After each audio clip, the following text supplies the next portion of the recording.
Hi everyone, this is Dr. Nitin Shoda with Ignition Time, and boy oh boy, folks, something very significant is happening right now at this moment on the floor of the United States Senate. Everyone, the Senate right now is voting on a bipartisan amendment to the $1.9 trillion stimulus package, and this amendment has been introduced by the conservative Democrat, the centrist Democrat from West Virginia, Joe Manchin, and Republican Senator Susan Collins from Maine.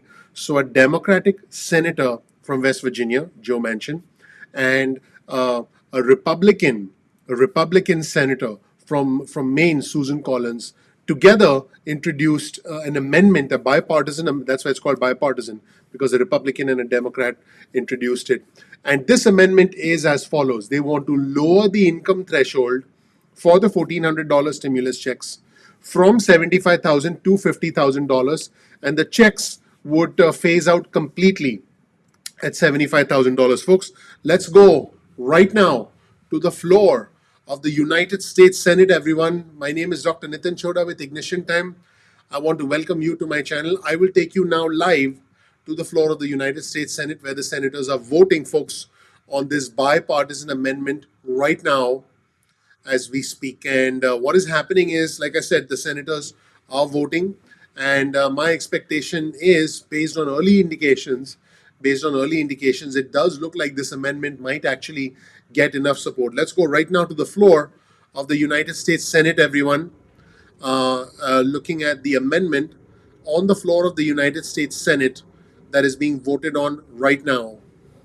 I'll keep you folks posted as this is happening. But boy, oh boy, folks, this is quite significant, and it does have significant implications for the future of stimulus. And by the way, side by side, as this is going on, the House is voting to remove Marjorie Taylor Greene from several committees. So that is super interesting. What's going on right now, folks? The voting has already begun. Okay, and I'll keep you posted as we hear. But folks, again, this is live on the floor of the United States Senate.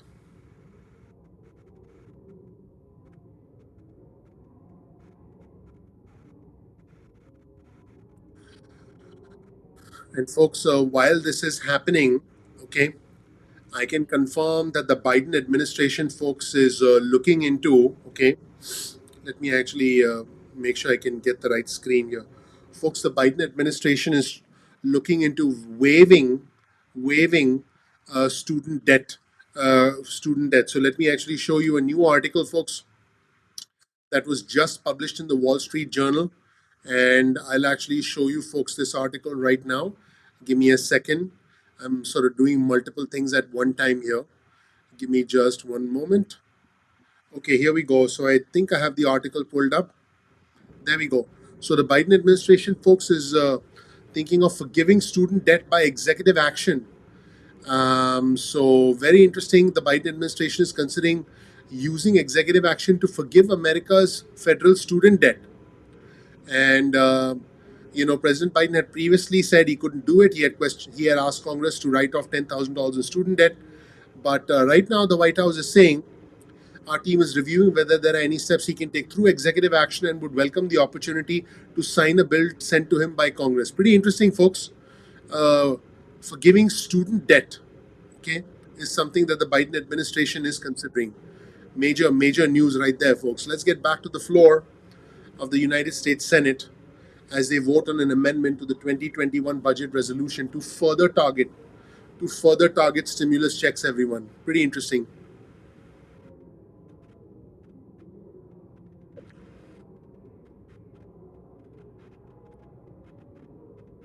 This would lower the threshold from 75,000 down to 50,000. There's Senator Chris Murphy. He just walked across.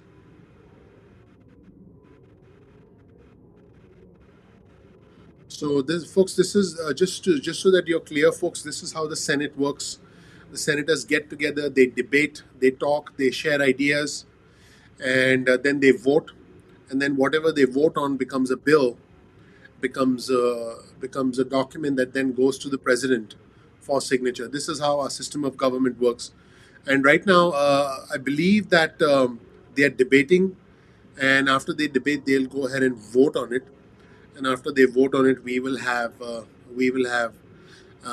the budget reconciliation. I want to set proper expectations, folks. It's probably going to be a few weeks. I would say the first week of March before we see budget reconciliation passed.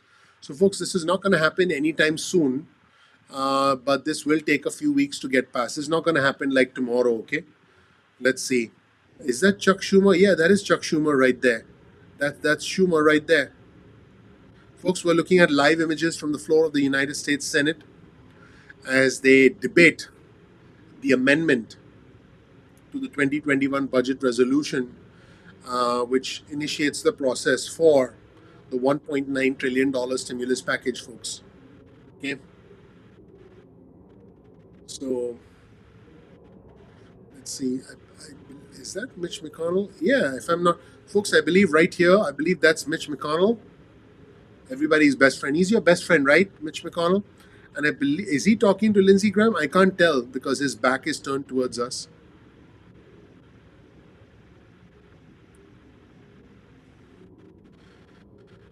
They were voting a few minutes ago, but folks, okay, it looks like I'm getting confirmation that this was actually passed. Give me a moment, folks. I think I may have confirmation and I may have breaking news, everyone. Hold on, folks. Oh, wow. Okay, folks, this is breaking news. Folks, I have breaking news for you right now.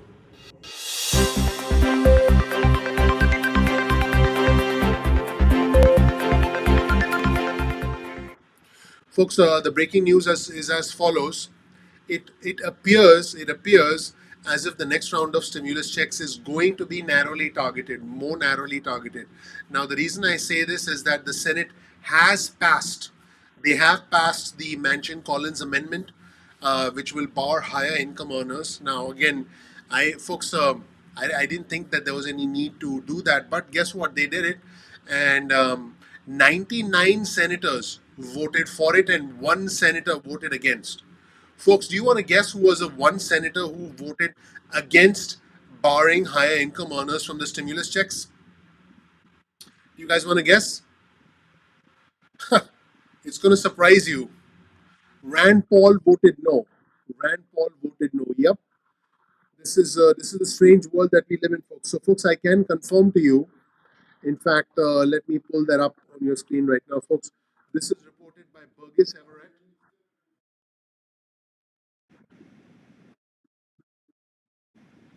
Let's get back to the floor of the Senate, folks, and I'll show you what's going on.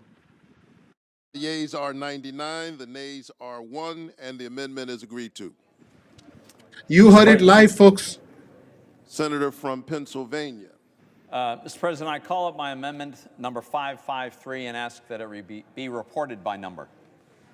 Folks, this is breaking news, everyone. The breaking news is the Manchin-Collins amendment to narrow the targeting of the stimulus checks.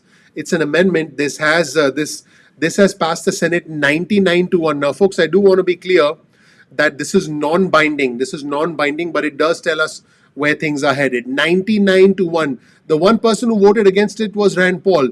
So this is non-binding, but again, this is as strong an indication as any that we are going to see targeted stimulus checks. Let's hear from Pat Toomey, the Republican senator from Pennsylvania. It's important to note it would not affect any security-related funds.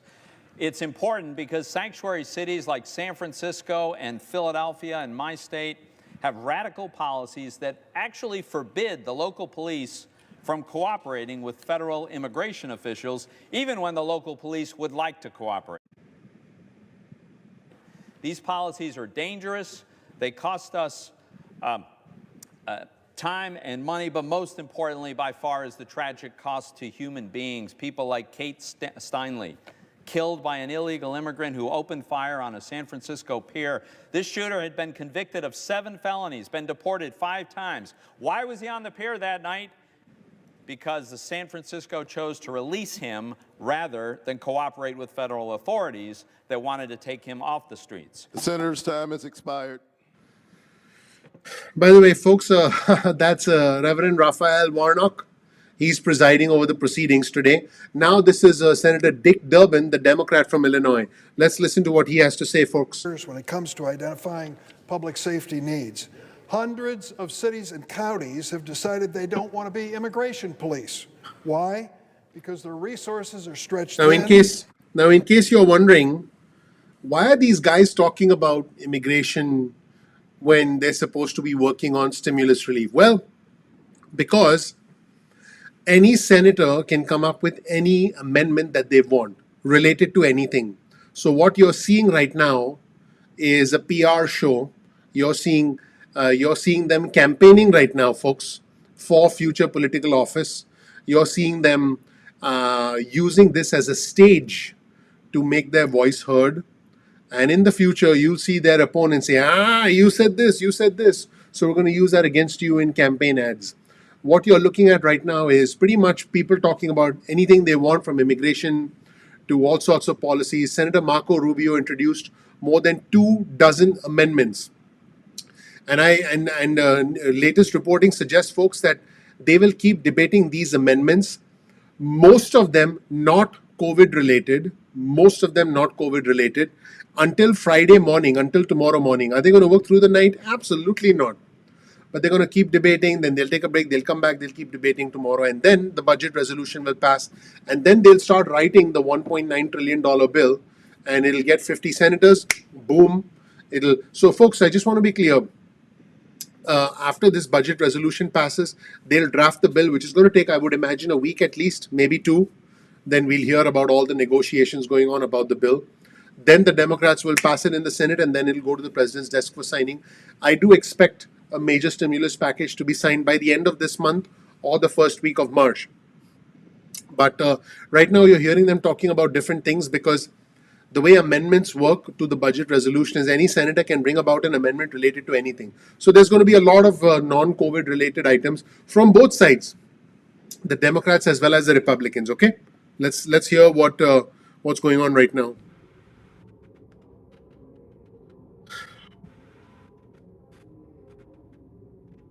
Looks like they're back to debating right now. So Troy, let me put in Troy's comment. Okay, so let me get you guys caught up. Thanks for bringing that up, Troy. So Troy says stimulus starts phasing out. Yep. So Troy, 99 senators voted for the Manchin-Collins amendment just now. One voted against. The one who voted against was Rand Paul. Don't ask me why he voted against. I can never figure out what Rand Paul does and why he does what he does. But this is non-binding. I want to be clear. This is non-binding, but it's a clear indication of the support. In the 99 out of 100 senators voted for targeted stimulus checks. What does that tell you? I'm going to repeat that one more time. 99 out of 100 senators voted for targeted stimulus checks. And that tells you that, yep, we're going to see targeted stimulus checks. Again, this is non-binding, but it's pretty clear where this ship is heading. Let's go back to the floor of the United States Senate and see what's going on. You're looking at live images, folks, from the floor of the United States Senate.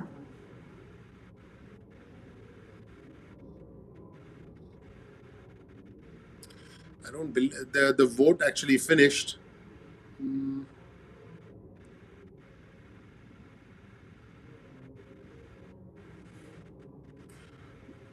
Let's see. Oh, well, I was going to show you folks that one. Diego, thank you, my man. Appreciate it. But folks, what is happening right now is I want to be very clear, folks. It's absolutely 100% clear. No, let's go back there, see what's going on. Hold on. It's very clear, folks, that the United States Senate wants targeted stimulus checks.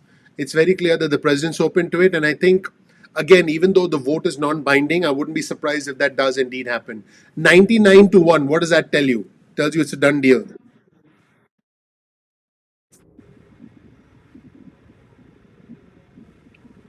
Mrs. Feinstein, Mrs. Fisher.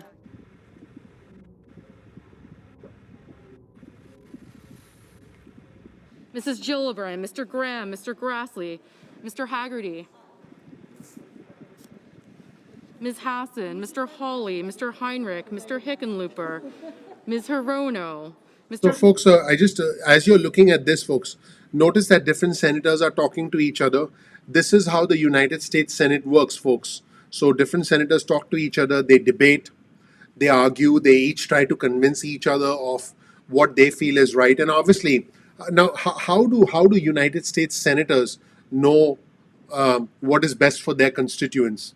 A, they get voted on by their constituents, and B, you pick up the phone and you call them and you tell them what you want. That's it.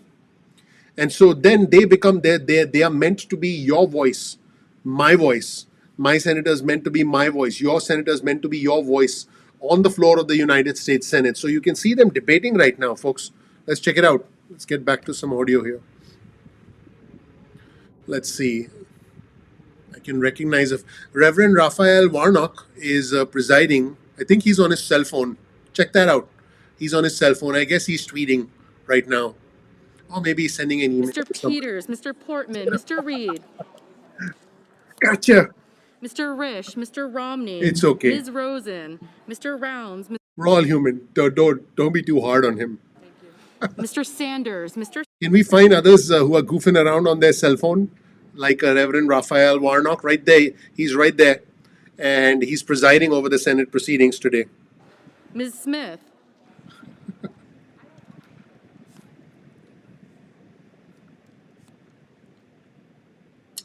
Let's see. I believe that's Rick Scott right here.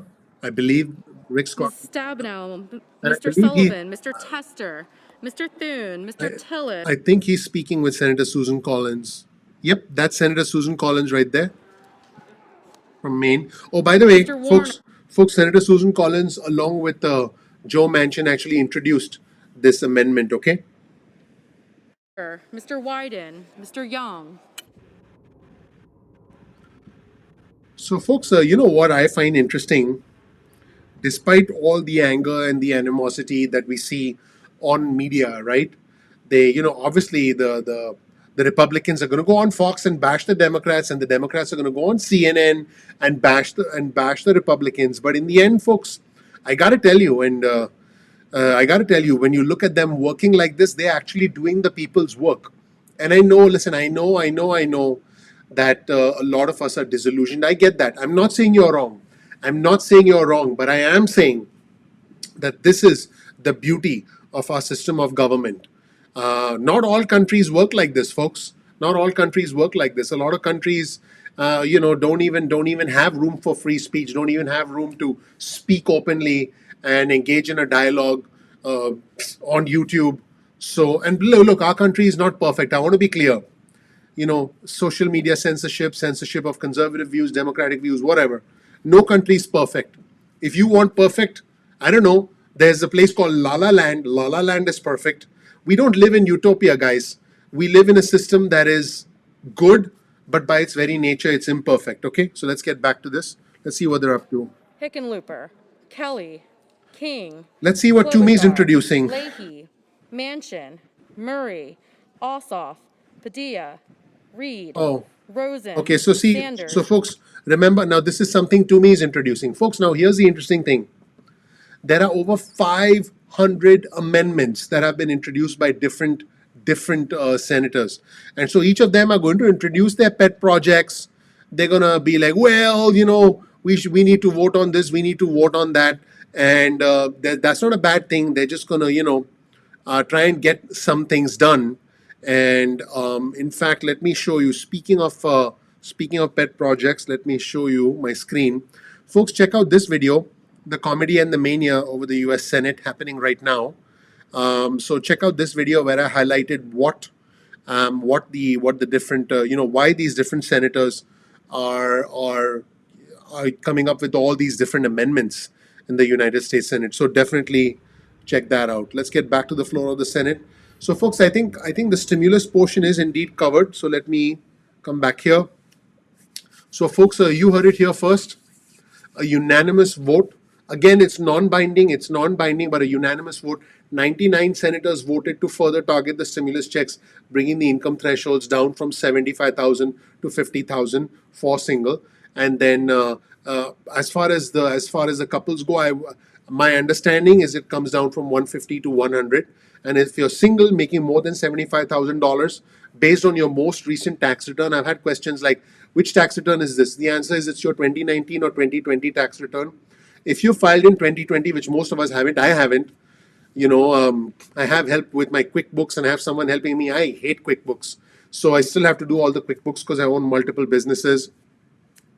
Me doing QuickBooks is as interesting as going to a dentist and getting your teeth, your many teeth extracted without anesthesia. I love doing the numbers. I love doing my stocks. I love doing my options. But I don't like it when everything has to be accounted for and my accountant then prepares my 2,000-page tax return. It's not fun. But folks, back to what matters here. What matters here is that based on your most recent tax returns, which for most of us are going to be 2019 tax returns, if you made more than $75,000 a year, it looks like you're not going to get the $1,400 stimulus check. If you made less than 50,000, it looks like you'll get the full 1,400. And if you made between 50 and 75, it looks like the 1,400 will be phased out. They're voting on something. Nope. I believe that's it. So let's go back one last time to the floor of the United States Senate. So that's it, everyone. So those are the major updates. Thank you so much for watching. I appreciate you all. I'm looking forward to seeing you in the next episode of Ignition Time. Please click like, please subscribe, please enable notifications. That would mean a lot to me. That really does help out the YouTube algorithm. It does, more than you know. I work hard to bring you this news, to bring it to you in real time, to break it down for you, to help you understand why people are doing what they're doing. Because the world of politics is complex. It's headache inducing, and I'm sure you're not interested. So I appreciate you listening to a nerd like me making it interesting. Please click like, please subscribe, please enable notifications. I'm looking forward to talking to you in the next episode, folks, of Ignition Time. I appreciate you all. Bye.